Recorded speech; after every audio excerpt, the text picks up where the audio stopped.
Right, this is going to be another episode of Hot Take Point Made, and we won't go into why, but we are this year trying to do it a bit more regularly. And even though one of the reasons I initially made the show not to be regular is because you don't want people to have to like generate random hot takes. You want them to be like real ones that they believe in and that have good angles, etc. But I've actually noticed it once you do this short enough, it actually just warps your brain, and you just can automatically generate hot takes anyway. Like it's not even something that you do like out of habit. You just sort of like by default.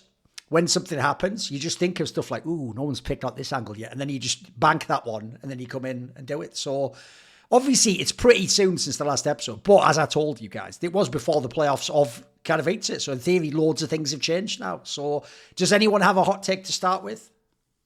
I can start with one if you want. One that I wanted to do the last time, but we were like long. And it was a long episode, so we kind of saved it for this one. And it's about FURIA. And my take is this. I think Fallen to drop the op and just be the IGL, rifling IGL. Why? Like, I was looking at this, like, you know, successful teams, like now successful teams, right? Like, you can say, like, you know, Vitality, obviously they have Zyvu, but Spirit with the Donk as well, but, you know, Eternal Fire with... Meyer being the IGL, you can compare these people. Like, is Fallen worse than Meyer or Apex or Chopper or Snacks for that fucking matter with a rifle? I don't think he is. I think he's equally or even smarter than all of these guys, equally or even more experienced than all of these guys together. So for me, like, for him to actually get the drop the op because he's so impactful. He's not a good opper anymore. He's not even an average opper anymore. But he's super smart. He's super organized, super hardworking. Like, work ethics are all there and everything is fine. Why not just take the rifle? And I think, like, if you think about it, and then he takes the rifle, it would be like he would be good in the clutch.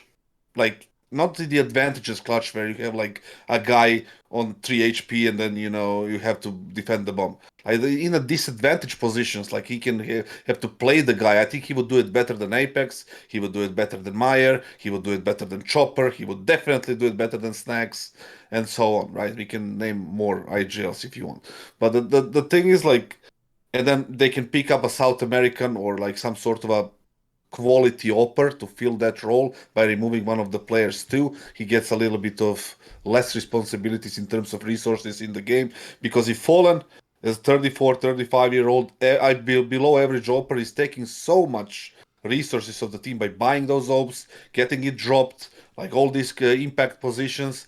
I think that's the main problem for FURIA right now. And if he makes that switch, they're going to become like 50% better, at least, depending on the op they get. Okay, this is just crazy because there's just no operas that are good enough in Brazil. That's my main thing. Like, just before you continue that you automatically assume that Fall is the best South American. Is that what we're assuming, that he's the best Brazilian opera, are we? There's the thing is that there's NQZ, Henny are probably, and those are probably the guys that are closest right now. Safe. And NQZ is not that good. He's okay. Like NQZ is good sometimes, but versus top 20 teams, like, he's great versus Brazilian opposition, and that's why his rating always looks hella good for the past 3 months. But when he plays against good opponents, he'll be the worst player on Pain like in half their games nowadays. Like, I was thinking about like, how do you improve Pain, and it's like, I feel like NQZ just needs to level up right now. So I couldn't go for him. If I think about the other Brazilian teams that are playing right now that are good, I mean, who else is there? MIBR, Safe? Like, we've already tried that. Like, it's kind of the same problem, where it's like, I think Safe's a better rifler than Fallen. I think his opping is probably like at most 5% better. So I can't say that you're going to get 50% better by getting a different opper, because neither of the two most obvious replacements are really that much better. I could say a world where Henny's better. Like, I think Henny is better than Fallen today, actually, by enough. But I also, and he actually worked in a FURIA system before, but it's like, I just don't think FURIA are going to go back to Henny or to Safe, which really only leaves me to NQZ, and I just really am still not sold on him. Like, there's stretches of time where NQZ is the best player on Pain for like a month or two, and then I've seen him be at like significantly big events their absolute worst player. So I just can't, I just don't see an obvious enough replacement, and that's why I can't really take this at face value. So like, I mean, I think Fallen is actually what I kind of agree with is that Fallen is an okay rifler, but he's not. He's like, yeah, I guess he's okay as an IGL. Like he could put up a .88 rating as a rifler, which is actually seemingly fine in Tier 1 Counter-Strike. But like, I definitely don't see anyone that's just individually. Do you think he's better individually than Snacks? Yeah. Do you think he's better individually than Meyer? Who's Meyer? He means Madger from fucking Eternal Fire. Oh, Madger. Vulcan country, so he just says Meyer for some reason. Okay. No. Madger's better. Madger's better as an individual. You think he's the better as a rifle right now? Madger's better than Fallen, yeah, for sure. I've seen Madger be really good against teams that are like in the top 15 as an individual. I'm not even gonna like entertain that. But so you finish. What? It's like he's actually, dude. Madger sometimes frags out against like actually good teams. Shut up. Dude, he fragged out against FaZe, man. Like he actually, he was actually owning. He was actually doing. Fallen. I don't know if Fallen has a bone in his body to frag out versus FaZe right now. Yeah, but FaZe are shit. Like, move on. Dude, they're not that shit. They can't all be If they're shit, then Fallen is giga shit as an individual. There's no way. Dude. The only problem is you're using the Madger went scale. 53 and 39 with impactful rounds against FaZe with 82 ADR. Like, Fallen with a rifle against FaZe would drop 59 ADR at best. Yeah, but there is a thing called, well, not a thing, but a player called Xantares and, all these people there. So there is like this is the only kind of downside on my argument that I saw it myself is the fact that like all these, similar IGLs and rifles have very sharp individuals in terms of Donk, Xantares, and so on. And yes, we have Kassad, but for my tasting, he's like a too passive player. But overall, saying that Meyer is better than Fallen in rifle and IGL is kind of crazy. Yeah. Who is the player? So you said Chopper was one, then you said Madger, and Snacks is the. Did you say another name that he'd be better than with a rifle? Were those the three, or did you have another one? Apex. You're out of your actual fucking mind if you think Fallen for 1 second in his life was ever better than Apex with a rifle. Not on your fucking No. Listen, on your Nelly. Right now. Even like I also mentioned, if you go back and say like and you look at it, I said equal or better in terms of experience. I think Fallen is a better clutcher than Apex. 100%. Right. That all you've done is just immediately shift the goalpost. You said just with a rifle. Here's what's funny. I didn't shift the goalpost. I'm telling you that they're close to each other. Right, all right, Genius. How the fuck is he ever going to get into a clutch with a fucking rifle, Genius? Come on, pal. Does Apex play a lot of clutches? He's gone fucking first, you idiot. So how is your lovely Fallen going to get into the clutch? Do you want to know how he gets in the clutch, Kassad? He does what Cadian did in Team Liquid. You bait with the AWP, and then you take the 1v2. And by the way, that actually at least has some sort of like efficacious value with an AWP, because you can win a 1v2 with an AWP. You just hit 2 shots. I actually go the other way. I'm going to completely disagree with you. First of all, Fallen would be way worse in FURIA without the AWP, because the AWP's about the only thing going for him. And as you point out, it's not even real AWPing. He's not even actually fucking AWPing like a sniper. He's just winning clutches. And by the way, that's the one thing in his game I will never take away from him. He is one of the best clutch players of all time. And to this day, for some bizarre reason, if you put him in a clutch against anyone who's not in like the top 8 teams,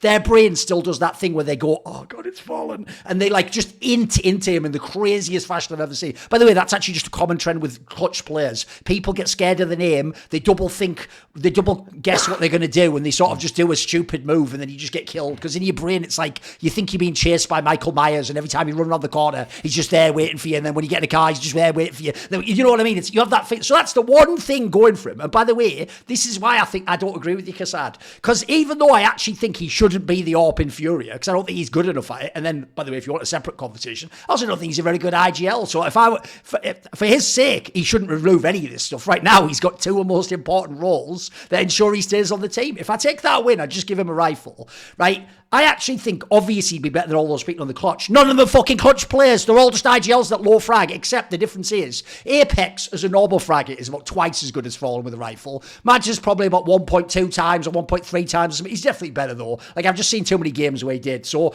to me, I actually think he'd be a worse player. I think he could be in less clutches. He'd win less with a rifle, by the way. It's really fucking hard to win clutches with a rifle, mate. Like, an AWP, you can just get, like, the off angle on the first shot, then you can, like, bait a person in, or you can even shoot them a fucking box. Like, Like, there's so many ways you can win a clutch with an AWP that I don't think you'd otherwise. And then I don't really get this whole thing about, like, he can't ever be removed from the AWP because there's no other AWPers. Here's an obvious angle for you boys. Why doesn't he fucking teach someone how to use the AWP at a high level? I'm told he's the professor and a genius and all this stuff. Well, then how about you pick up Safe, or you pick up NQZ, you pick up these players and you shape them and you build the game around them. Because, by the way, FURIA, the reason I think Fallen even works in their lineup is they don't know how to use AWPers, so they just let Fallen do what he wants because the IGL. I think no one else in that team knows how to use an AWPer. So if they're actually going to do it, why doesn't Fallen like pick the next talent? Doesn't he have to be one of these guys? He could just pick somebody he thinks is like crispy with the AWP, bring him into the scene, teach them how to play that role. I used to be the AWPer, so I'm going to set the game up around you, this, that, and the other. I think that's a way better approach, because I fucking hate this whole angle where it's like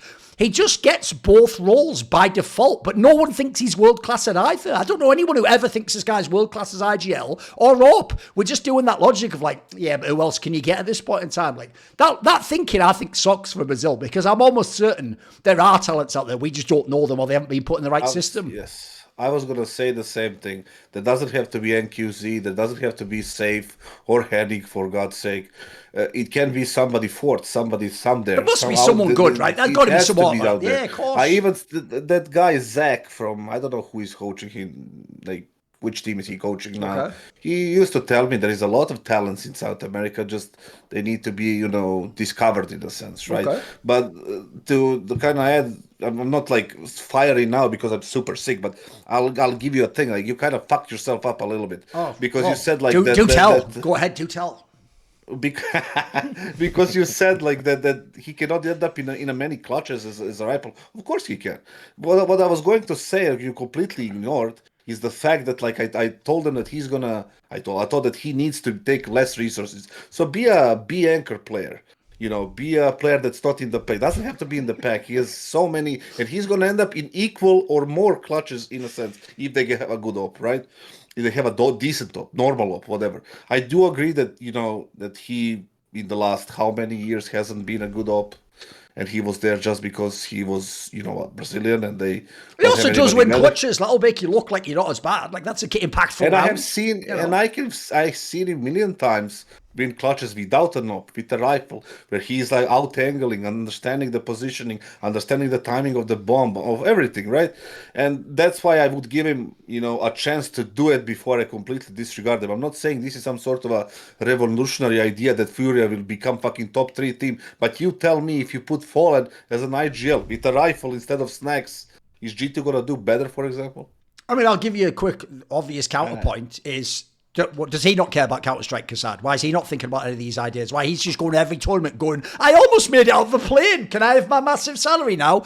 The most overrated thing about this guy is he's just the most fucking basic bitch IGL of all time. Like, his genius shit was when the year had 2-0-1 in front of it, bro. And we're not talking about the high number at the end. Like, bro, we're so far gone. We're about to go 10 years into him being a fucking great... This is mental. I've never seen someone be a worse IGL for longer and then be told that he's one of the greatest of all time. It's like, what the fuck is this? Like, bro, if Prodax was still playing now, would anyone be arguing for him being teams? He had a longer period where he was on top than fucking Fallen. Like, this is garbage, mate. This is just garbo. FURIA are just the most complacent team ever. If they're the best team in Brazil, they're so happy with that, and they don't really even seem to have higher aspirations. Even if that's true, like what you're saying, like many more garbage IGLs worse than Fallen will ever be in your, standings.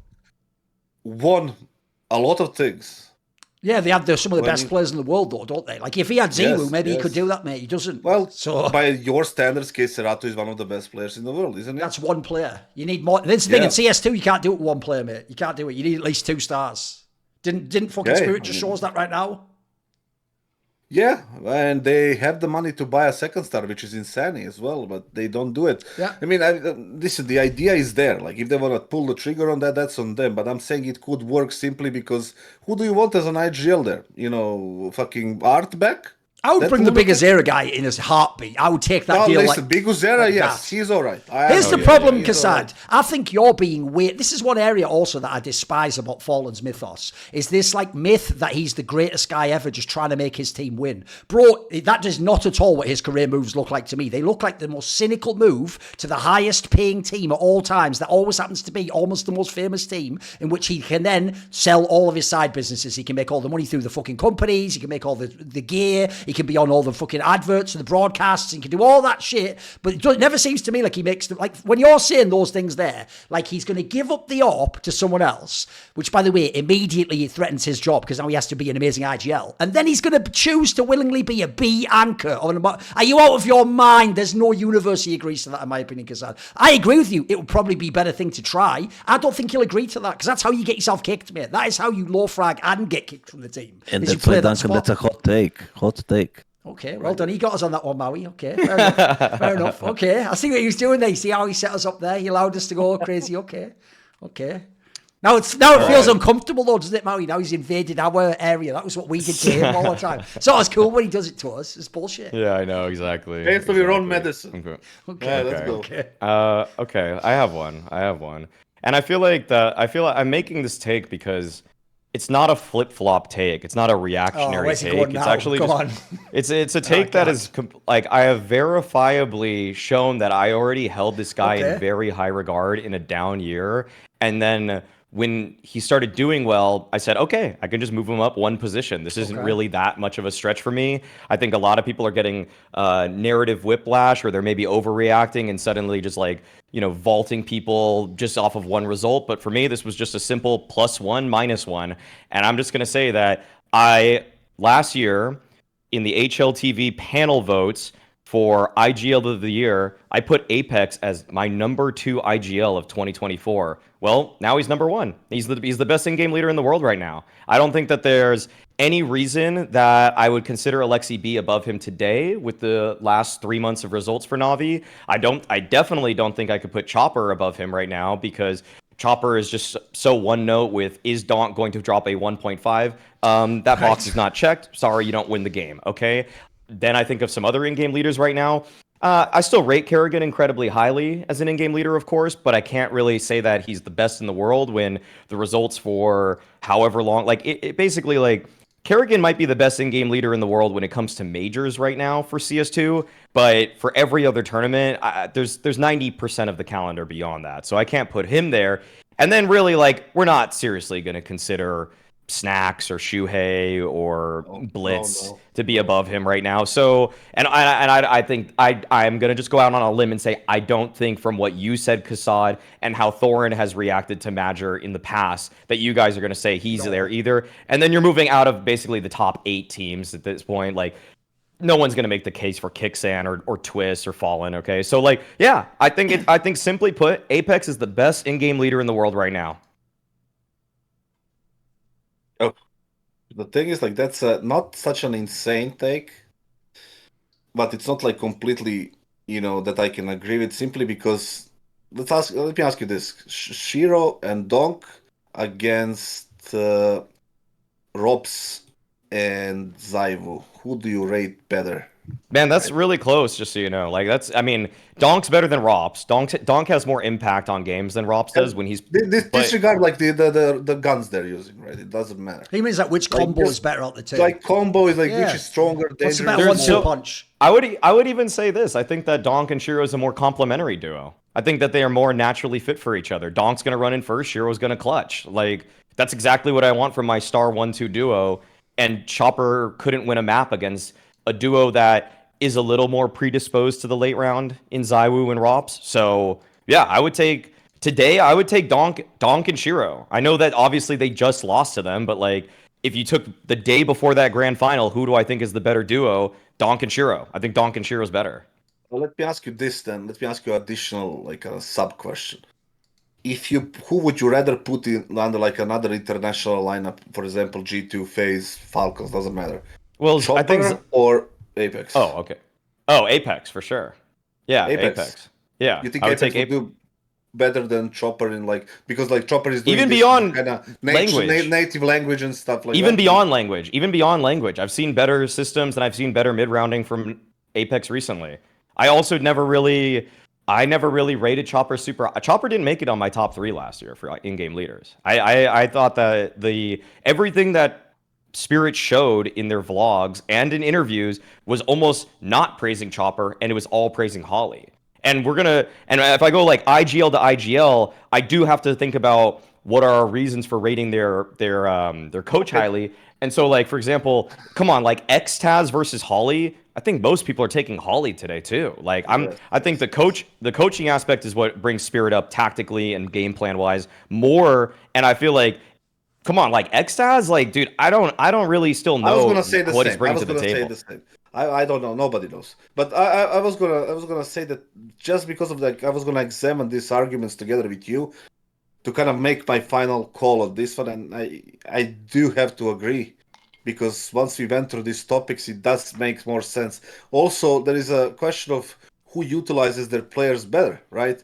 Because they see that Spirit is playing this more structured, like whatever kind of thing, but they're relying on Donk. By Vitality is have also decent structure, but they are more individualistic kind of specialists in a sense, right? So does that mean that Apex is using his players better or more efficient than Chopper? I guess yes. It's close. I would say yes, yeah, but a very close margin, right? So all in all, if you have to pick a best IGL today on February whatever 2025, I think that I have to pick, Apex, and that's kind of must if you want to be the reasonable man. But there's also we have to talk about Aleksandar. He has lesser stars. Aleksandar doesn't have Zaivus and Shiros and Donks, and he's doing still, and he's super. They were the best team, last year, and they did beat that Spirit. They did reach the semis. They lost the way they lost, whatever, right? But the thing is, like, without those stars, also with Blade, but whatever, without those stars, they're still close. Like, Wonderful, you cannot compare them to Shiro or Zaivu. Like, he is drop off. He's probably the weakest player in the team right now. And then Donk and ropz against who? JL? Ime? Who? Right? Yeah, it's crazy. Bit, maybe, right? And when you think about that, maybe there is room for that discussion still about Aleksandar, right? So maybe the order, simply because of the success, is Apex, Aleksandar, Chopper, right? That's how I would put it. Right, my problem is I don't give a flying fuck what anyone thinks. I have zero interest in Chopper as an IGL. I never found it interesting, never had a fascination. Even when I saw structured stuff, I just waited to see, some of that is actually people in the game making calls like that as well. It doesn't look like it's all from spawn. The coach apparently does loads. Again, I think actually, if anything, the coach is the one that's underrated in that team. You almost never see fans mention him somehow. They just talk like it really is Donk go kill, which obviously is not in that team, by the way. So I find that part kind of whack, so I don't count Chopper anyway. So since his team was winning all the events and they went number one, that makes the spot free for me. The problem is, I would always put an asterisk like Kassad did next to Aleksandar, and I would say, look, even on down events, they're still making semis all the time. They're still in there to win games. By the way, they even did beat Spirit. Yes, admittedly, it was insanely close. It could have been 2-0, but they got the win. They still got the win over the team that everyone else couldn't beat at the time. But I do think on the Apex one, if you notice, I've never ever really had Apex as the best IGL, but I've also had times where I think the last 2 years where I would have said he was second or third best. I've always thought he's actually underrated. First of all, way too many people don't realise, if you were a shit IGL, I'm going to say Snacks relative to his team, keyword relative to his team is shit, you would see something like what you saw with G2, which is, to win a T round, a genius player has to headshot someone. That's not strategy. That's not tactics. That's nothing. Instead, what you would see is people on CT side would just farm opponents. Think how many times you saw G2 on CT side and Nuke just butcher everyone. There's no fucking calling going on there. There's no elaborate setups. So that tells me, right, that actually, if you have all this loose skill, etc., it's going to be CT side it shines on, mate. That's never been the way in Vitality. T-side's always been their best. Actually, I have always thought this calling style on T-side, and let's consider this, you cannot do what people want to do with Apex and go, yeah, but look at his players, because plenty of other people could have these players and not get these results. In fact, if you think about it, almost every player he had to actually like tweak or fix. So when he got Spinks, he wasn't the Spinks for Mens. When he had Magus was all right for the first year or so. It's only towards the end of time in Vitality he leveled up again. Dupree, by the way, was a joke for an entire year and then became like a competent like entry player towards the end. Flames was like good in OG, etc. He wasn't like this fucking level, mate. He's like one of the best T-side players in the whole world now. And so you go down the line, like how many ropz, by the way, was mad up and down. People are just going to remember that major, mate. There was plenty of tournaments he was off his game completely. Already 2 tournaments in, he looks fucking popping. He looks his absolute best from phase. So first of all, I think this guy does integrate people well into the system. And then also, I think he just has actually a very good feel, especially in CS2, for up-tempo calling on T-side. And I thought they looked fabulous in T-side in this fucking tournament, mate. Like, that's one area where, on paper, again, if this guy does nothing, it should have been Spirits. T-side was awesome, and then they were, like, fragging him on CT. No, they were wrecking him on T-side. In fact, what's amazing now about this ropz pickup is the way it complements the team, because you already had Flames as the maniac who presses W anyway.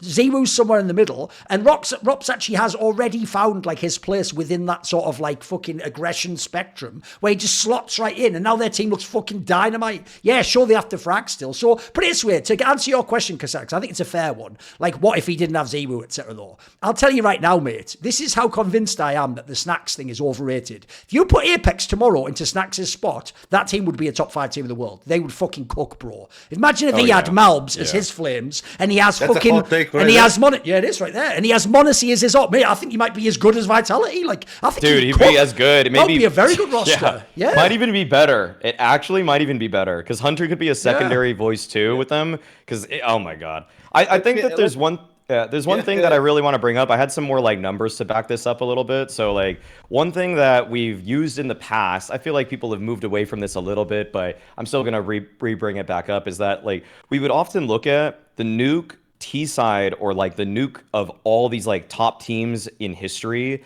as to why they were like so dominant, and sometimes we'll say like the best nuke team in the world is the best team in the world. Well, let me tell you, in the games that Vitality played on nuke at Katowice, of like top 10 teams, they played Spirit, the Mongols, and FaZe Clan. The lowest T-side rounds they got against any of those three teams, 8. They got 8 T-side rounds, 8 T-side rounds, and 9 T-side rounds. And let me tell you, the fragging was distributed evenly across all of it. One time, M0NESY had the best fragging. One time it was Flames. One time it was Zywoo, all on the T side. Sometimes it's Apex himself that's like second fragging. Like, that's the sign of a great system to me. And when I watch those T sides, like, it's one of the only teams in the world that I'm watching on Nuke where they don't shorthand like these rounds. They're actually going for outside yard control super consistently. They're finding timings, flanking upper players. They're flanking ramp players. They're finding timings to walk out. It's like when NAVI was at their apex of power in last year playing Mirage, so frequently they're catching people in the side of the head. And yes, you need a headshot to win some of these rounds, but the amount of times that Vitality at Katowice is winning nuke T-side rounds because the CT team does not know where to look next, it's a lot of their rounds. So like the eye test checks out like crazy on their T side. So that's another reason why I'm just super high on this right now. And it's like, this system is like the best. It's the best T side system we've got right now. I think even last year you could have made the argument, and it's a reason that I put Apex at number 2 is because their T side nuke was still amazing, even throughout like all of the dysfunction. And dude, if you even remember this, when he was calling with Kyojin, their T side on nuke was better than their CT side. Throughout the entire time Kyojin was on Vitality, he had a better T side on nuke because Kyojin couldn't hold the fucking A bomb site. So they literally were just bombarding Kyojin on A hits over and over and over again. Their CT side would get like 4 or 5 rounds. And how many times are they just going to win a T side comeback because Apex isn't going to call good shit? Like, he keeps doing this. So now it's like, I feel like this needed to be said because it's like, if everybody's going to cite nuke performances as like the end all be all of strategy, Apex has that in spades right now. By the way, I'll give you go on. I'm going to add one more factor because why I would rate, IGLs like Apex higher than Chopper, right? Simply because, Duncan, you will remember this as well, and I think you will agree. Like all these IGLs like Carrigan, even Glaive, Apex, they would add to this like playbook these crazy calls. If you remember Glaive on 15-14 on Train calling the fucking rush against VP or whatever the fuck was it. Then you have, Apex is not shy of calling a B rush in the fucking key moments or whatever rush, something fast, something crazy. Carrigan as well, calling some sort of a fake, like with 4 seconds left in the most crucial rounds ever. I don't think like the Chopper is doing that. I don't think he would ever do that. He's not wired that way, and kind of that makes him predictable. Like in the key situation coming out of timeout, you will never see something crazy. Like you would always expect something more structured or, regulated or whatever the fuck you want to call it. That's going to result them in the winning round if, somebody gets a double who is supposed to get a double. But all these IGLs have that factor where they kind of call something crazy in the most tense situations that you would never expect. And that's what giving them like kind of the edge over him as well. By the way, 2 other things. The reason why it is actually a good hot take is because, bro, as you can imagine for all the Zero angles, I'm very familiar with what the fucking Vitality fans think of their team. And I can tell you, one of their number 1 angles was fire Apex. They weren't even unhappy, by the way, when that rumour came out. Maybe he, goes to like Falcons and we bring someone else in, like Shui or whatever. They were down for that, I can tell you. And then secondly, they also used to always go on and on about Apex's fragging, which is when I just realised, you mean every time that happens, by the way, here's a spoiler, translation. When they go, Apex wasn't fragging well, spoiler, that means Zero had like 70% of the kills he'd normally have in that game. And that's like the deflection of like, well, it's still better than Apex, which is like saying that a fucking striker who doesn't score enough is better than the defender who never scores. Like, it's just a stupid fucking point from an imbecile who doesn't understand the game. And then lastly, I'll throw this one last thing out there, which is, bro, here's the most underrated thing about Apex teams. And again, sadly, only maybe you would appreciate this, Kassad. You have to have actually coached or understand how pro teams work to know that, like, you do not just get star players and then suddenly you're just good on every map. Bro, think how many times Vitality has had almost the whole map pool. Like, if you don't know right now, even like Anubis, they only lost that because it's fucking Eternal Fire, guys. Like, probably the best team in the world on that map. Like, this team is cracked on every map almost. It's nuts. And you can at least call, like, a competent T-side on every map as well. So, again, people are going to think, just like in sports, but if you had the stars, that happens. Like, I hate when even people say that about, like, Pep Guardiola, because it's just not true. There's plenty of people have loads of stars and they don't win and they're just good. They're just very good or they're not the best. I hate that angle. I think it's crazy how many times it happens in these teams. Like, people don't know when they're not coaching, when they're not in this like kind of situations. Like, it's enough that one star, one egomaniac sees that he's not performing well on a certain map, but the team is winning, right? The team is doing well. And it can ruin your whole fucking locker room kind of thing, right? It can just ruin the relationship and the vibe of the whole team and everything that you've been doing by one guy not understanding that team comes before, individual, right? And then, he's not happy, then he's going to cry about changing positions. Then somebody will back up and like give him that positions and make the team even worse. Then the first guy will have more numbers, but then you will lose. And then he will ask for somebody to be kicked and he's going to complain about the player. It's a whole fucking mess. If you're not careful what you're doing, you can end up in such a problem. But balancing that and like utilizing your players, properly is very important. Even though Vitality right now, like they got Flames, right? Like, Flames was good. He was a good player, but he wasn't a superstar player in OG. Like, he was a good player, good pickup, decent pickup, right? And yes, Zyvo and ropz are superstars, and then who is there? NAVI. Was NAVI like some sort of a fucking god? No. He was. By the way, another person that all the Vitality fans wanted cut the whole time, but you're winning fucking Katowice, Cologne. Like, that's to go to the IGL. Give him credit. Yeah. Yes. So, all in all, I do agree. Bottom line is like I can understand your take. I think it's you, Duncan. Okay, this is a true hot take. Get ready, and obviously it's fresh. Quick, get the oven gloves. Exactly. Are you ready? Over the last 3 years, so we're talking 2022, 2023, 2024, the most impactful rifler in CS is ropz. You don't like that one, do you? You don't fucking like that one bit, do you? Well, first of all, I'm cheating because Donk didn't even fucking play those first 2 years. Ha ha! Joke's on you. So it can't be him, logically, because he had zero impact on those years. Then if you go beyond that, you're all forgetting that you all fucking hate on rifles all the time. So the only real name that's really a contention, right, is NiKo, right? And spoiler, if I had to say NiKo's #1 problem as a superstar player in the history of Counter-Strike, I'll never say he chokes or he's bad in big games, but I do think he is fragile. And I've always said, when NiKo players in the playoffs of a big tournament, flip a coin. Half the time, he will just carry. He'll be amazing. They might still lose, might win. Half the time, he'll just play average, and sometimes he has to be carried or they'll lose. The difference is, I'm not saying ropz did it all the time, but if you ever go and look at the dips and the highs of FaZe Clan, even the last few, like, people will forget this. At that last major they ever had, the one where they almost beat Heroic and made the run to the final, that was ropz carrying that one, mate. Then do you remember last year when they were totally off their game and Cologne, they just made it through to the playoffs? He was the person who was carrying them through some of those games. ropz was back, all that jazz. If you think most recently, he's obviously the person who, like, if Donk didn't exist, ropz would have been the MVP of that major, even if they'd lost like they did. Like, he was fucking unbelievable. So I think, first of all, for me in FaZe Clan, he's always been like the secret, like, box that had to be checked at the end if you wanted them to actually win a tournament. And also, to me, he's one of those players where it's not about the rating number. It's not that he has the crazy numbers and the stats. It's just when you see the impact he has on a game where he's in, because I think he has one of the craziest, like, flow states I've ever seen of when he's in those clutch scenarios and when he's moving around the middle of that.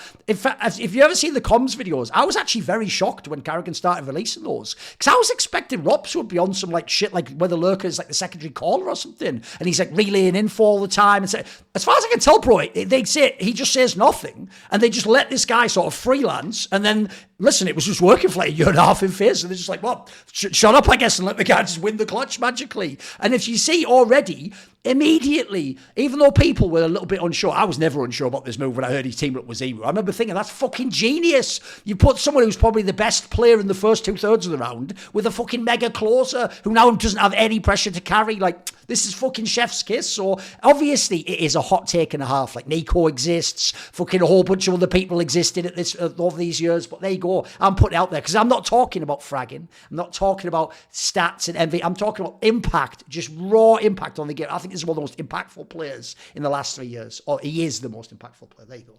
Rifler. I'm ready to just cue kassad for. Come on. Surely I earned like. Yeah, surely I've earned like, are you insane or something? Come on. No, the thing is, like, I don't understand. How would you even say that? Just like move my mouth and the oxygen goes through my lungs. No, yeah, but like words come out, you know. It's like tiny vibrations in the air, you know. How could you even say that and stay serious? And especially when you say, I don't count the stats, I just put the pure impact. The definition of pure impact with a rifle is like next to NiKo's picture. Okay. Like, in not just the last 3 years, the last 10 years. Like, it's just impossible for me. Like you say, like, it looks like that you based your take and his impact based on that last third of the round or closing the round, which is not good. Simply, I'm losing my mind here. But the thing is, like, NiKo's overall round impact is just twice as better or bigger or higher or whatever the fuck you want to call it than probably any rifle in the last 5 years, 10 years, 7 years, whatever.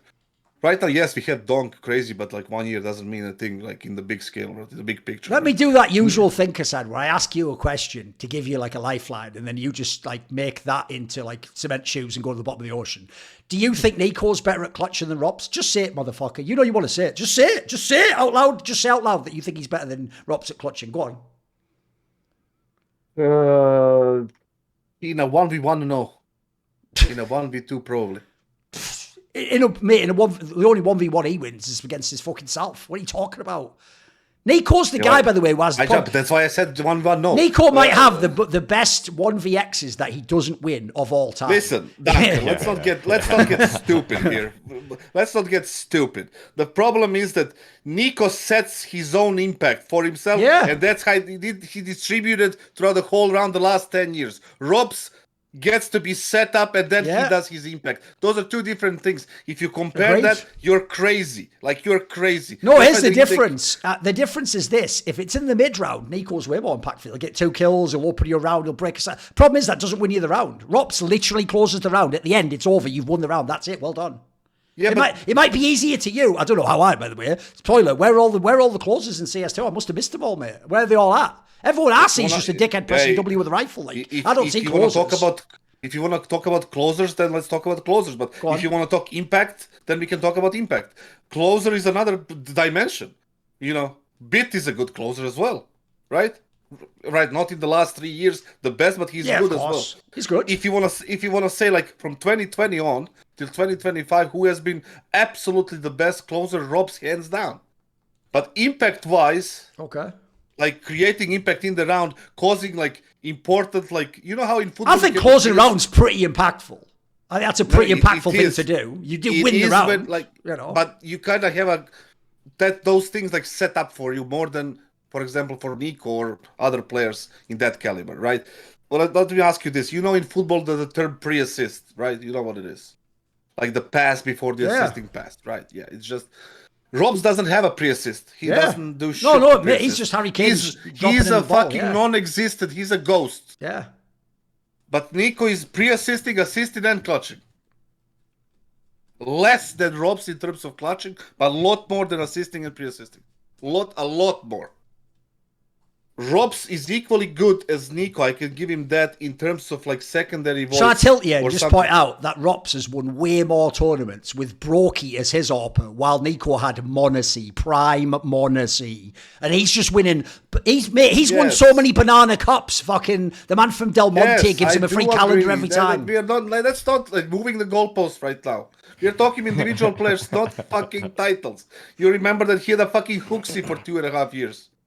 Or whatever the fuck that was. Listen, I don't acknowledge that a 2-time prestige winning IGL is somehow inferior. So, listen, I can't argue with bottom line, if you want to talk about closing rounds, I would give ropz the advantage. Right. I mean, the guy is bored for that role. Yeah. He mastered it. Like, he's like the next generation upgraded T1000 fucking Sipniks. Okay. You know. By the way, it is a hot tip, so, you know, it's all good. Yeah. But okay. We got you back again. We got you back in again. There we go. I'll take the other side of that. I think NiKo is a better clutcher than ropz. I think NiKo is a better. Okay. He's a better clutcher than ropz. He wins a way higher percentage of 1v1s. He wins a way higher percentage of 1v1s. Does he? Well, if you're going to say that out loud, it's just that NiKo's in way less. Pull up the stats. NiKo's just in less. Are you fucking kidding me? Oh, so in that case... Dude, okay. ropz is like 50-50 on 1v1s in the last 12 months. NiKo is like winning 80%. And what's the difference in sample size? It's like they're winning the same amount over the last fucking 12 months. Do you understand? You're having a laugh if you're saying with a smaller sample size, it's harder. He's winning as many 1v1s, and he's losing less. He's taking fewer. Okay, dude. Okay, here. So which is it? Is it NiKo or G2 that are too stupid to put NiKo in the clutch at the end of the round? Which is it? Okay, here. Last 12 months. Yeah. Last 12 months, ropz has won 35. NiKo has won 31. It's 4 less, and NiKo's lost only 13, and ropz has lost 30. ropz is barely above 50% on 1v1s. He's barely above it. Luckily for me, NiKo is winning like 80%. Luckily for me, that's not 3 years though, is it? So...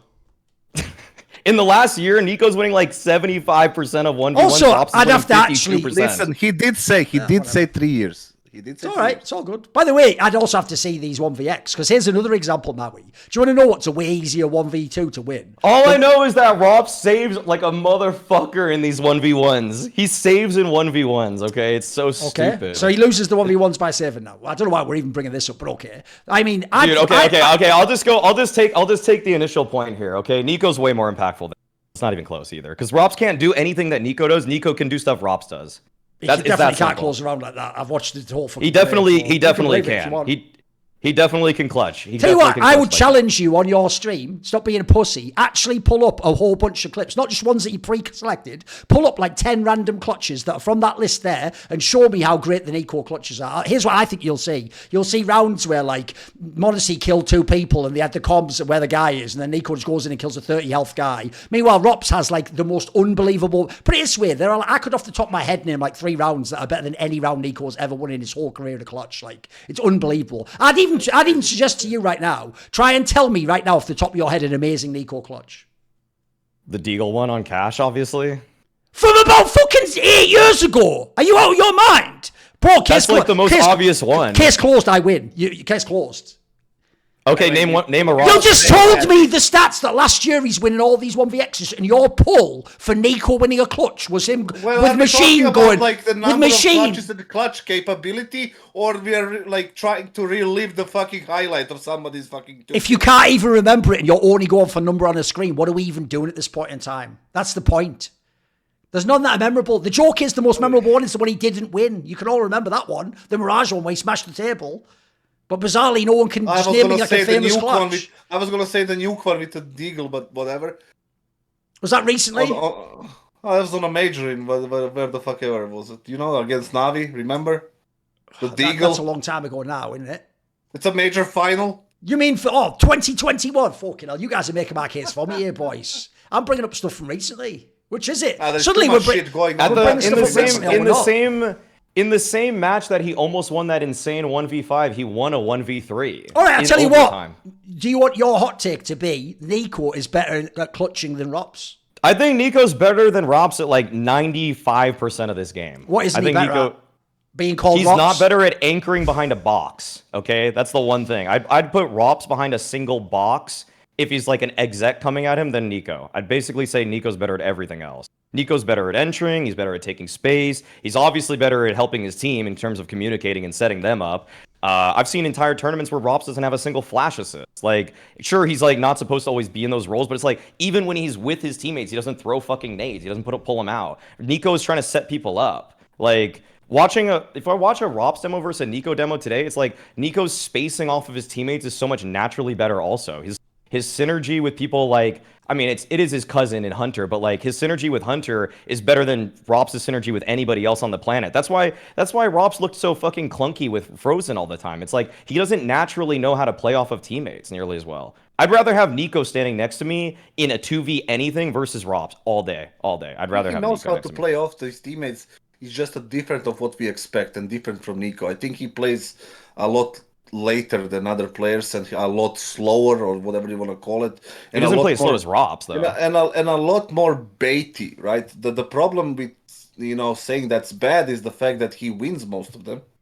And he, wins the round for his team, so therefore we cannot say, ropz is shit. If he was losing them, then we would call him, it's fucking blame F. It's fucking happy, get right, whatever the fuck, right? I think the problem with this take also is, like, I'm not going to forget that 9 months of 2024, ropz was basically the problem on FaZe. Like, he was one of the worst players on that team for 9 months. Do you remember how the first 6 months of the year went, where NiKo used to just go, is it the playoffs, right? You take it, m0NESY. I'll speed a hammock. Oh, shit, did we lose? Probably next year, Noxy, wasn't it? Fuck. You do realise the take of everyone you respect, Nero and them, was like, what about NiKo as well? He's not doing his job. That was everyone else's take, by the way. That was a real take. I mean, he destroyed Maus in the major playoffs in Copenhagen. So that was the beginning of the year, and he absolutely destroyed them. ropz was getting carried by people like Brokey. What tournament? There was 9 months last year where ropz was the 4th best player on FaZe. Brilliant. Well done, NiKo. When people invade the stage and the players literally think they're about to be murdered, you're sick. Tell you what, mate, all you need is a few more false flags. He'll be fucking the best player of all time. Fucking hell. That's got a fucking asterisk and a half next to it. Okay, I'm just saying, NiKo is more impactful. Also, by the way, the last 3-4 years, being in a top team and dusting off Maus in the playoffs is like bragging he got a free toy in your fucking Happy Meal. You know what would be a good take for Duncan if he fucking did it? He kind of fucked himself in the 3 years thing. Come on. If he said ropz is a more impactful player in playoffs than NiKo, then it would be a different. I don't even think that's that hard, mate. Because here's where you've all fucked up. This is where you've all fucked up. Now you just keep moving the goalposts yourself 24/7, mate. Suddenly it went from like all tournaments to like just the tournaments last year to just clutches last year to like, well, what about this one match at a major? And then suddenly I'm not allowed to count like majors and stuff. Well, how about fucking PGL? How about that, bitch? How you enjoy PGL Shanghai? Wasn't that the most recent major? Wasn't it? How was that one? How was NiKo working out there? Was he good? Were you talking to me or Bowie? He's the one bringing up all the fucking other angles. Then if I do the angle, he goes, no, but that doesn't count because I'm. I gave my response about the 3 years. Yeah, the impact. Like, you've already made your point. It's all good. Right. So the point in the end is Maui says he's a better clutcher too. Yeah, I think NiKo. I think NiKo is practically better than ropz at everything. Honestly, I really do. I right. Your hot take. Yeah, I think NiKo is better. Is like 90% better than ropz at 95 better than at everything. Wasn't really I the topic. Say everything. What's the next hot take?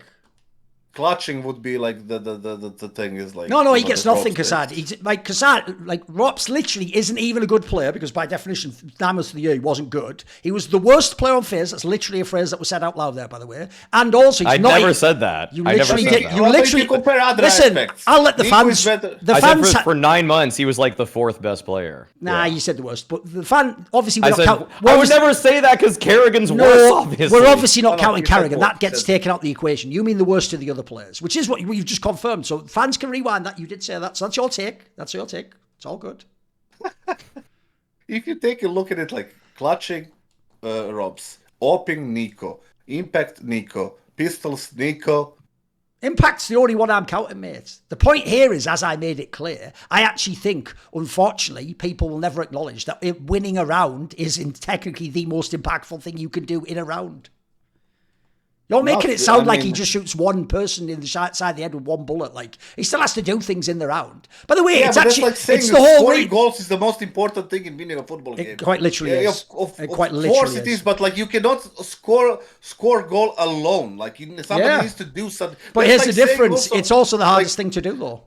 Being hosted, like talking this show is the most important thing of the show. Otherwise, there wouldn't be a show. But like the recording, the fucking editing, the fucking all this shit, that also matters. Like, you know, it's how you do it, right? And who does it, what, and what your impact of the show is. Yes. Right? Yeah. By the way, this is the whole reason. It's entirely consistent. This is why I had M0NESY as my player of the year last year. Because M0NESY closes games. Donk can't do that. It's just in his role, it doesn't exist.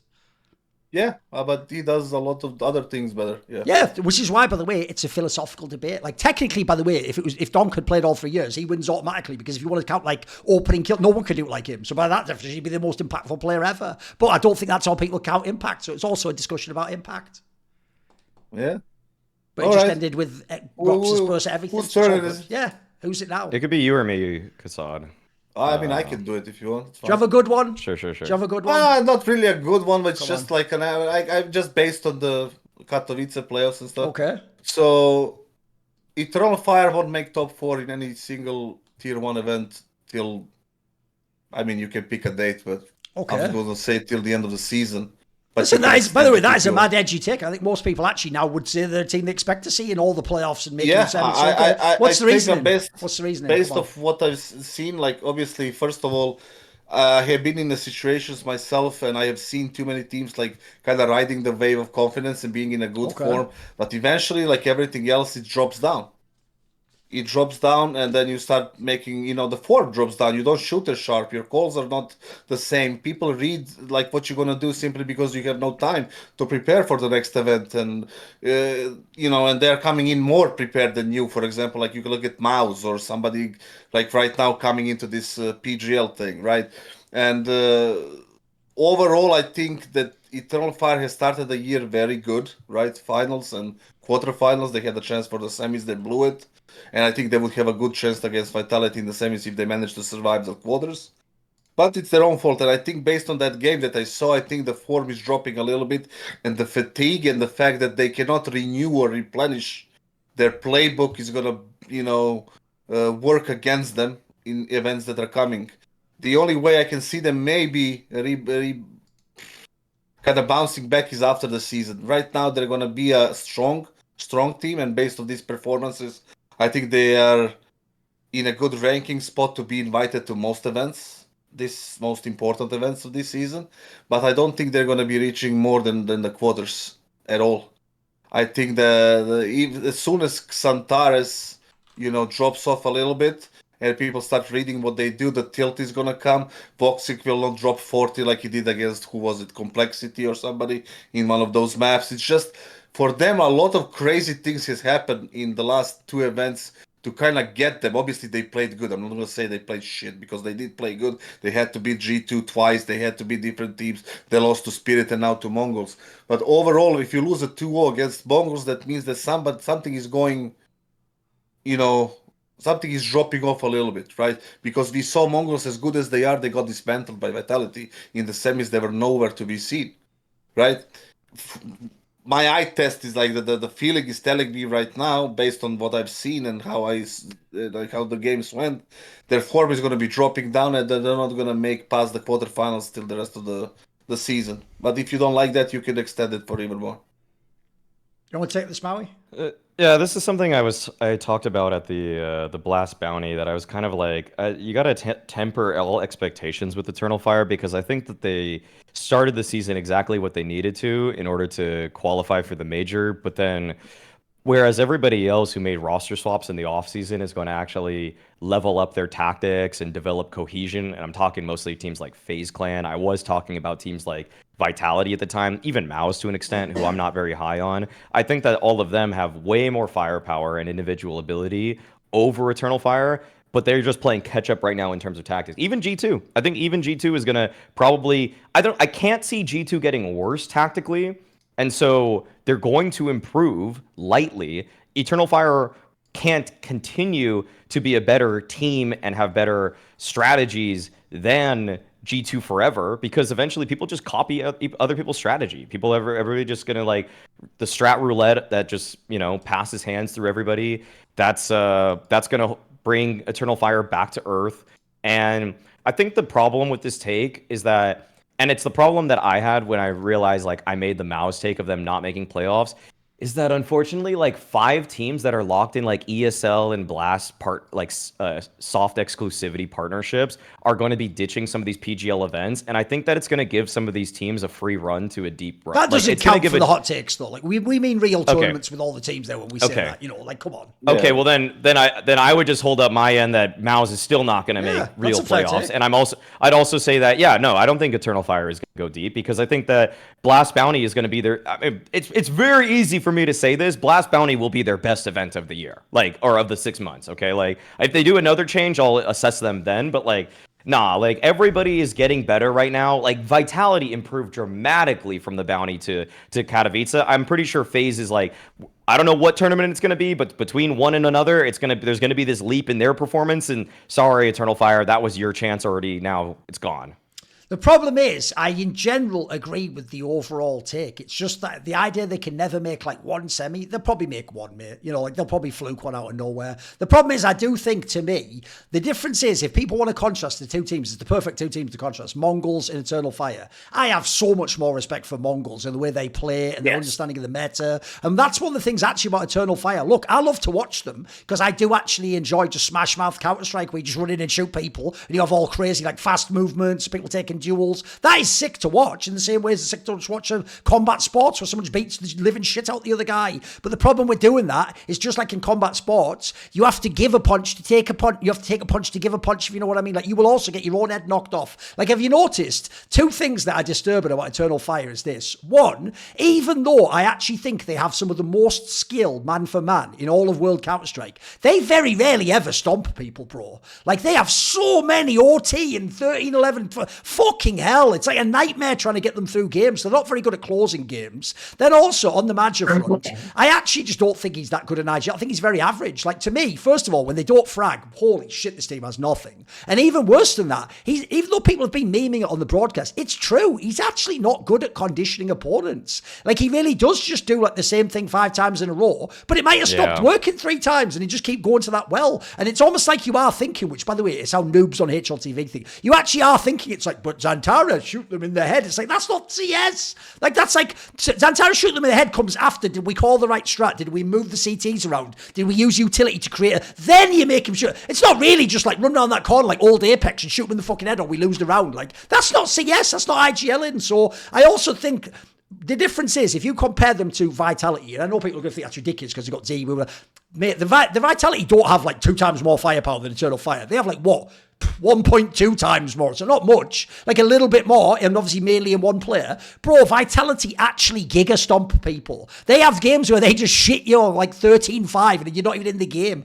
You don't get that from Eternal Fire unless they're playing bad teams, mate. Like, if they play anyone in the top 10, it's going to be like close, 3 maps, and overtime. They win 113-11. Like, oh, it's fucking crazy. So I could certainly see this team being mega streaky. Like, I actually think what this team will do is the classic bullshit one, where it's like they will like beat a FaZe clan, but then not even go as far as FaZe could have gone, and then just lose themselves. Because another thing is, by the way, same with Mongols, they're all fucking group stage merchants right now too. Like, you put them on a stage, these motherfuckers just wither. But the problem is, kassad, I feel like with the firepower they've got, they'll just fluke it one time. But I agree with the overall team. I also think as well, by the way, right now, Anubis is doing so much heavy lifting. Right, I've seen this before. I've seen it before where they just have one map they're super cracked on. It used to be Vertigo, now it's Anubis. Like, eventually, those things, as Team Liquid found out, those things get figured out eventually. It's not even that you have to like totally be bad on it. If people just limit what you're doing by like 10%, you just don't win a load of those games. It becomes really hard. Like, right now, think about it. How many teams fucking perma Anubis? By the way, at the moment, everyone's doing trade again because everyone's scared. So right now, they can always get that map in the series. So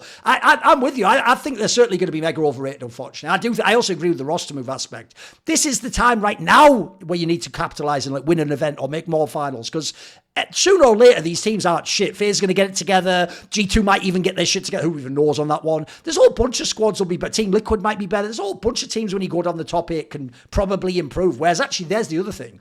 It might sound harsh, but haven't Eternal Fire sort of capped out? Like, by the way, there's no diss to them. I just don't know what more they could improve. Like, they already look like in most areas they're maxing out, and it's a good team. It is. By the way, it's an awesome underdog team to watch. A dark horse team you might actually be able to clap any one team in one match, but to consistently go deep, I don't buy it. It's not my team, certainly. All right. I could go. Yep. All right. We all saw it. I'm coming back to the well. I made the take during the playoff break at the Copenhagen Major, and it's time to unearth this one again. NAVI should be giving Simple a tryout. NAVI should be giving Simple a tryout, man. I've seen What's enough. great is they're going to put that in the fucking title, and everyone's going to think it's my take. It's actually Maui's take. That's his take now. Yeah, I should give him a tryout again for a few reasons, okay? First, I'll go with the reactionary, over-the-top, we need to talk about wonderful take, which is that, my God, I have not seen a player choke in big moments more than this over the past 15 months, okay? Like, this guy is not made for this shit at all, okay? Like, the amount of grand finals that he's completely bottled for NAVI is astounding at this point. Like, he's good in group stages. Like, I would still say, like, Wonderful is one of the probably, like, 7 best operas in the world, maybe 8 best operas in the world, whatever. Like, I don't know the exact number today, but I've seen him do well against, like, you know, the Eternal Fires of the world, the, you know, even when Mongols was on the rise, like, he would usually do really well against that kind of team. But in big pressure games, like, this guy is like everything we said about ZywOo, just amplify that by 3x, okay? Because Wonderful in grand finals last year was so bad. And on top of that, in a game that, this is a semifinal, it's a big one, Katowice playoffs against Spirit, that overtime was horrendous for him. He got 1 kill in all of overtime against Spirit. And if I'm NAVI, I'm putting my Opper in good positions. He's holding long A for the dry swing. He's holding it car for Magix to swing off of Cat. Like, he's in positions where he needs to be hitting shots. And I could understand missing 1. I can't allow you to miss like 4, okay? You can't miss that many shots in a super high pressure game anymore. And the thing is, I know Simple doesn't do that, okay? I've seen, even with what Simple did at the RMR back in Shanghai, I like the signs of what I was getting there. People are gonna maybe like look at the rating and be like, oh, he had a low rating. Dude, his team sucked. His team was horrible. He was like the best player obviously on it. And if like Wonderful would like go down with the ship there, at least Simple showed a little bit of life on that Falcons team. So I would say, and let me get to the business side too, because we always love talking about that. The thing is that Simple is on a contract till the end of 2025. It expires with NAVI in, I think, January of 26. They're gonna just let him walk away, okay?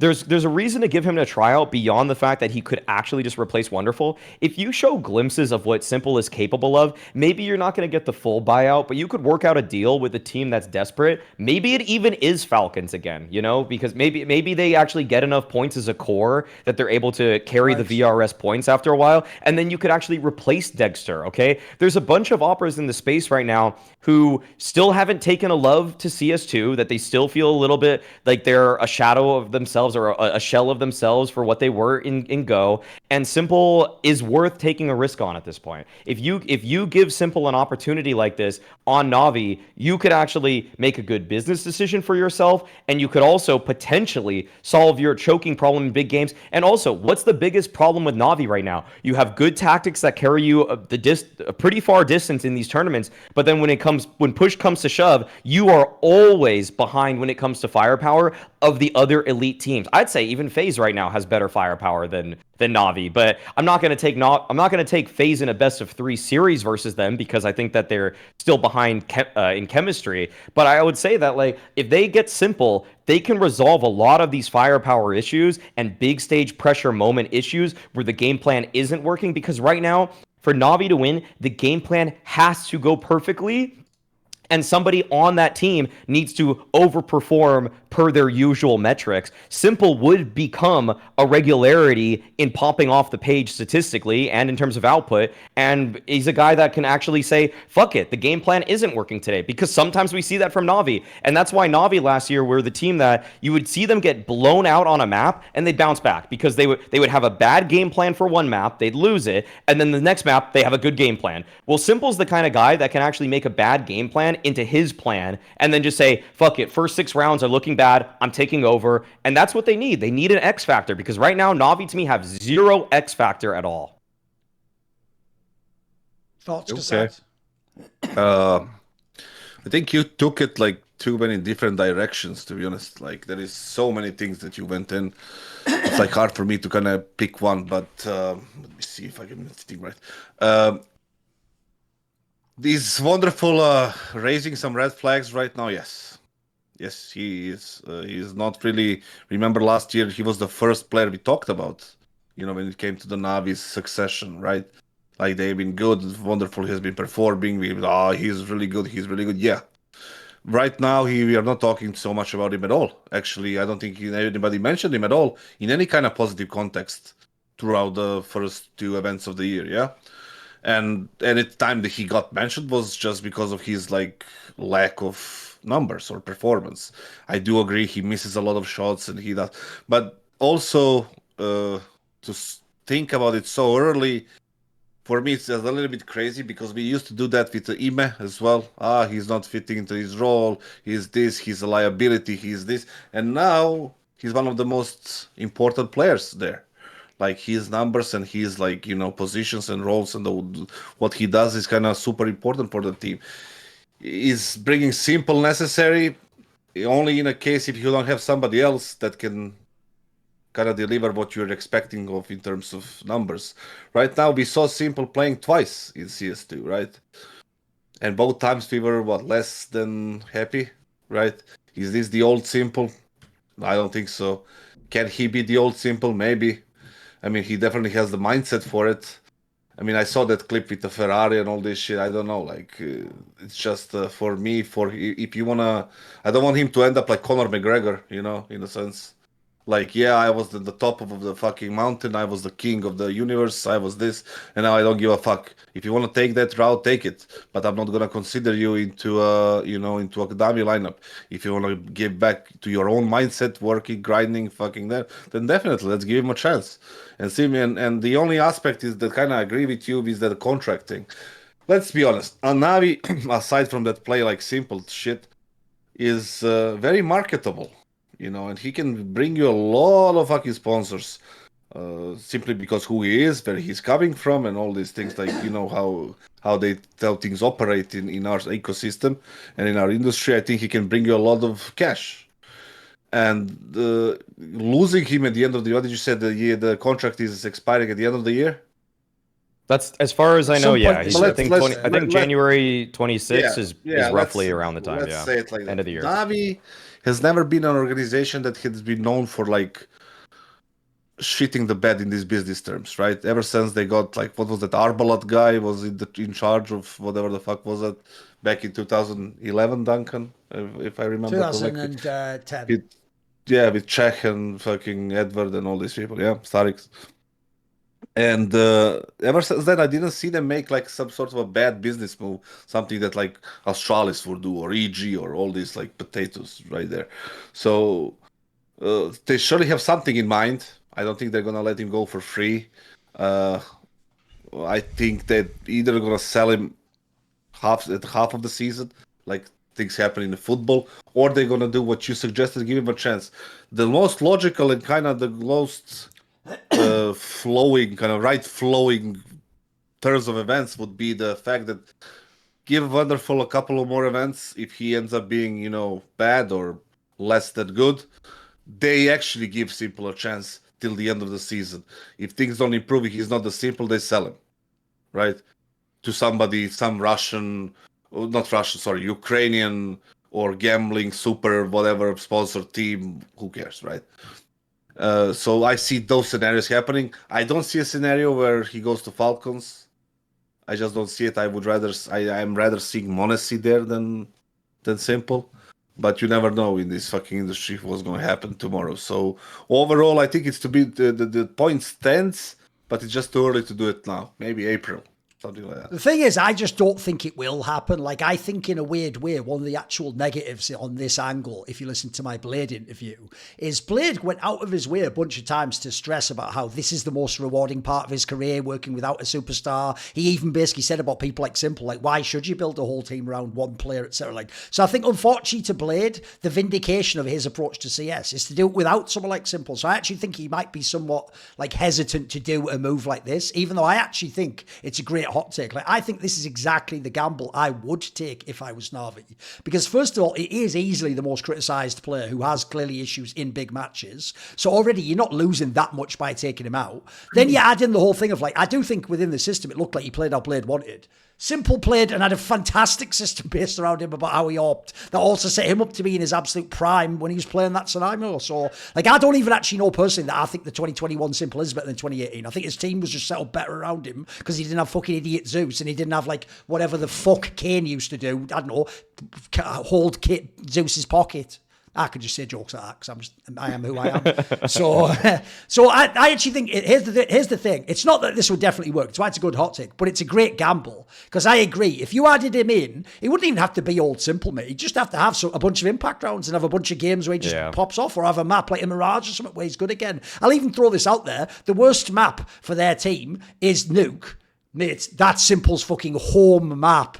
Oh, and by the way, it used to also be cracked on train too, so wouldn't even be bad in terms of some of those angles. Also, Kassad's totally right. There's a mega underrated angle, which for NAVI works better than other teams. One, you're already paying him anyway, so you may as well get some value out of that. And then two, you could also sell him. That's a real thing if he actually is good. And then three, think about when G2 went to this Shanghai major, and even though we were all having a discussion about Ziwu versus Donk versus M0NESY, and the whole of the fucking Shanghai and fucking Saudi Arabia were just like, NiKo. Bro, Simple would have that exact same thing. If he came back tomorrow, did anyone see that thing, which is not even a joke, that when they showed last year, the HLTV most searched names, Simple was like top 3 and he played about fucking 10 maps. It was insane. Ziwu, by the way, was like an actual contender for Player of the Year, was about like 9th or something insane, or like whatever the bottom of the list was. He was like right at the bottom. It was so fucking insane. So like the actual raw impact he would have on your brand is also fucking bonkers. And by the way, it even happened with shitty Falcons. But I'll tell you right now, if Simple actually comes back into NAVI and he is playing in the biggest tournaments in the world, all eyeballs are on CS again, mate. Like you might even get bigger viewership at this point in time. It'd be the story of the fucking of years and years in esports. Think of how rarely someone goes out and comes back. And lastly, here's why it's a good gamble. Because I told you from the last episode, I'm actually really worried for NAVI. It's sad because if you reset the filters to where this lineup was formed and they first got wonderful at the end of 2023, if I'd have told you back then, oh, this team, look, forget winning the majors, winning the major or winning tour, but let's say I told you this team can consistently be a semi-final team, you'd take that instantly. You'd be like, hey, that's pretty good actually. Well, with these players, I can be in semis in the odd final. The problem now is that can't be the expectation anymore because you did win the major, because you were number one, because you had the 6 finals in a row. At this point, if you're NAVI, the gamble actually should be to win. And I'll just throw this finally out there, Kassad. This actually reminds me of where people in football make this mistake all the time, which is, even though it was overhyped recently, the whole thing that like Arsenal and Liverpool have to like sign a player to like get... It's sort of true though, Kassad. Like if you just rest on your laurels like that, and then your team runs out of steam, you'll feel like an idiot if you don't win at the end of the season, where sometimes you take that gamble, because if it's the right guy and he comes in and he really does, in this analogy, score like 9 goals, that might win everything. Sometimes even if you're number one, you have to do that little gamble to stay number one or be number one in 3 months, you know. So I think, even though people are going to think this is the craziest hot take, and I said they're going to think it's just my hot take, I actually think it's a banger hot take. Like this is, I maybe with Kassad, I maybe wouldn't do it immediately, I maybe do like one more tournament or something, or at the end of this season. But if you want to gamble, this is an enormous gamble, but it's like break fucking in case of emergency, pull out simple. The fact that you said like he's the top 3 searched name, whatever, like it shows you know how in sports you have these GOATs, right? Like I go back to this day and watch clips of Michael Jordan. Sure. Like, you know, fighting it out in the 90s, like a fucking against the Detroit Pistons and later on against everybody else, right? Utah and so on. The same goes for Mike Tyson, right? I go to YouTube and watch his knockouts to see how done, because it was fucking thing to watch. It was entertaining. It was unique. It was one in a fucking 1,000 years. Yes. And that's people, like, I bet to this day, people, even though, like, they're going back to CSGO clips, watching Simple fucking clutching everywhere, like, doing crazy shit that nobody else can and trying to be him, right? And people are still doing the fucking throwing gun into the window and trying to, like, you know, like all these things that Simple did, like, 10 years ago. Like, I think you nailed it when you said, like, if he came back to play for NAVI, all eyes on CS, all eyes on NAVI, fucking...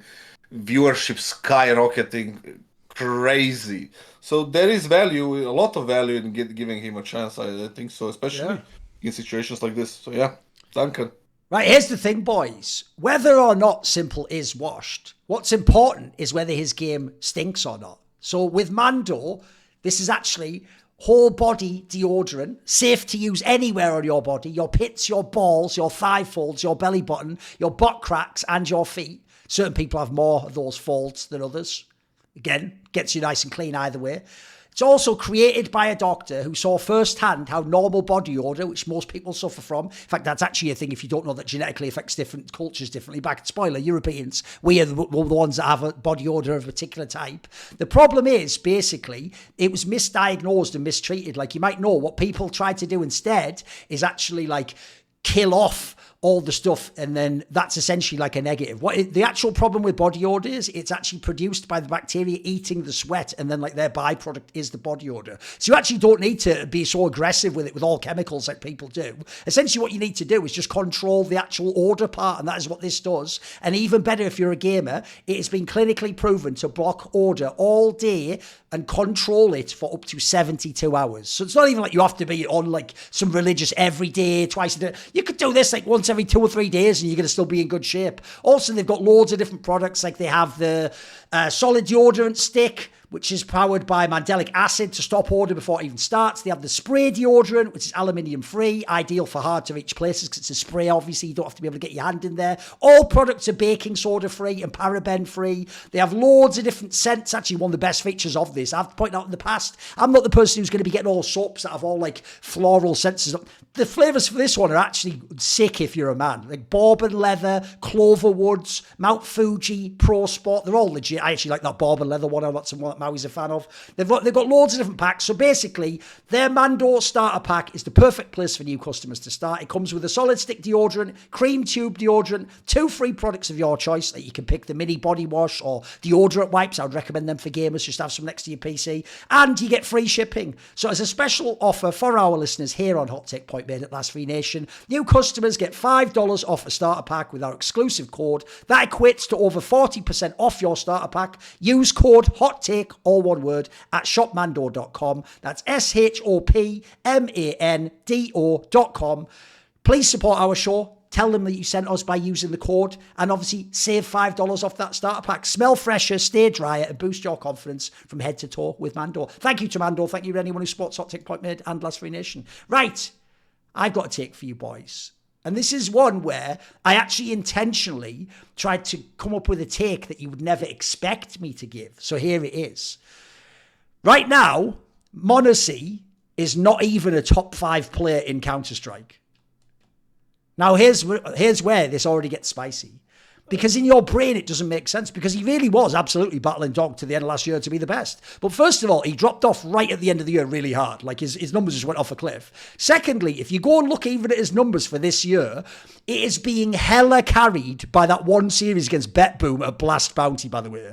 Which is like, who gives a fuck about that? That's not even vaguely a top team. It's 2 stand-ins. You go and look elsewhere. Mate, his game has just dropped off a fucking cliff. Like, here's the thing. You can still remember individual rounds. I've told you in the past, I've actually seen them win a couple of rounds with this G2 land, just from him shooting 4 people with an AWP. Bro, he's not having dominating games. Like, m0NESY used to not only be the eye test monster, he was a stats monster too. This guy used to just grind out, like, he used to do that shit with the AWP, where it is simple shit, where you're like 0.5 deaths, but then you're like 0.8 kills per round, and you're like, bro, he's not even a beta. He's not even on some Shiro shit. That hasn't been for ages. So if I had to quickly do, I'll do what kassad never does. I'll give you 5 people that are better than him. Right, so straight out the gate, Duncan Zero, easy clap. They're done already. Then I'll throw in NiKo. NiKo's been fucking sick the last few months, boys. Xantares can go right there. He's the reason why Eternal Fires and all this. And then you know what? You pick the last one. Is it ropz? He's had a bit of a glow up from the major to now. Is it Bit? Bit's actually been really good for now. Mate, I actually think, look, I'll predict he'll come back, but I actually think m0NESY's just sort of lost himself, mate. I don't know what's going on. He's not a top 5 player right now. There's a hot take and a half for you. Yeah, and Axile could get in there too. No, I'm just kidding. I mean, I hate picking on this drama stuff, but it was pretty obvious that it actually affected him. People were unaware, and this was like, hey, you have to fucking use like telegrams to find out everything nowadays. But it's like, what, m0NESY's girlfriend cheated on him or something like that. Oh, people said it before the major, right? Yeah, right. Yeah, right before the Shanghai major, and honestly, it does not feel like he came back. Oh, like, right. That's something that's gonna really fuck with your head, and that's something that's just like incredible. Yeah, totally reasonable. It sucks. It sucks. I don't know, like, you know, not that like. I hate getting into discussions about that because everybody's gonna have some weird take about like what it's like to get cheated on or whatever the hell. But it's like, dude, if you're flying out for like 200 days a year and you're dating some girl that's around your age and m0NESY's like what 19 years old or whatever, like, dude, people are just impulsive and they're dumb. So like, I'm not like, the relationships that you have at that age are just so fickle and all over the place that if you're like investing a lot of yourself on the road and you're trying to make that your stable rock of like emotional support, and then you find that out, and that's the person after and before every match you texted every day, you called them before you went to bed or something like that, and like, you know, say what you will about like being able to find from within like all of your own strength and everything, but if you get into a habit of that, it does create a level of dependency. And I feel like I hope that he's able to bounce back sooner than later, but I feel like that's probably something that's still holding him down in some way. And on top of that, and the more obvious in-game thing,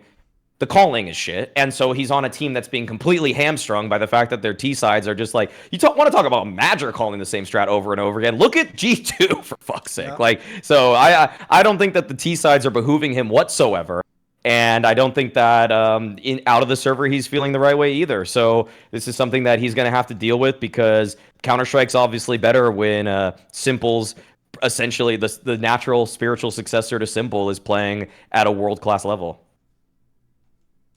I don't know what the fuck are you guys talking about, to be honest. Like, you're not following the fucking Zoomer Telegram Russian groups, I guess. Like, they're so stupid. I can confirm this was a thing. This was a thing from the like network that gets translated. What's with the fucking therapy session?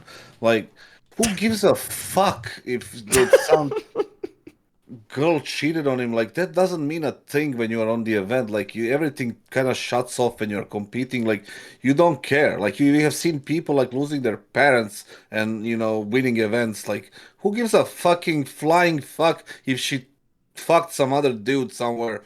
Who cares? Like, I saw m0NESY in Katowice. He was perfectly normal.